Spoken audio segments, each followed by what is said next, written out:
Hi friends, ఇవాళ match మా లీగ్లోనే top 2 టీమ్స్కి. ఆ రెండు తెలుగు టీమ్స్ అవడంతో కొంచెం మ్యాచ్ సీరియస్గా తీసుకున్నారు అందరూ. రాత్రంతా వర్షం పడ్డది, అందుకే గ్రౌండ్ కొంచెం వెట్టుంది. అందుకే రాగానే రన్అప్ కొంచెం అనీవెన్గా ఉందని చెప్పి మొత్తం ఈవెంట్ చేయడానికి ట్రై చేసామన్నమాట. యూజువల్గా వెట్టున్నప్పుడు టాస్ గెలిస్తే ఏం తీసుకుంటారో నాకు కమెంట్ చేసి చెప్పేయండి.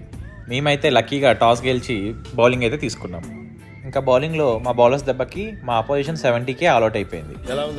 ఇంకా 71 టార్గెట్తో బరిలో దిగిన మేము ఇనిషియల్గా వికెట్స్ ఎర్లీగానే కోల్పోయాం. మా ఆపోజిట్ టీం లానే మేము కూడా స్టార్టింగ్ వికెట్స్ ఎర్లీగానే కోల్పోవడంతో మేము కూడా ఓడిపోతామేమో అని చెప్పి కొంచెం భయం అయితే కలిగింది. అందులోనే మా కెప్టెన్ ఇన్నింగ్స్ ఆడాడు.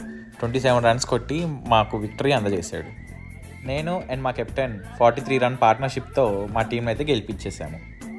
ఈ మ్యాచ్ గెలవడంతో ఫస్ట్ పొజిషన్లో ఉన్న మేము మా పొజిషన్ని ఇంకా గట్టిగా చేసుకున్నాము.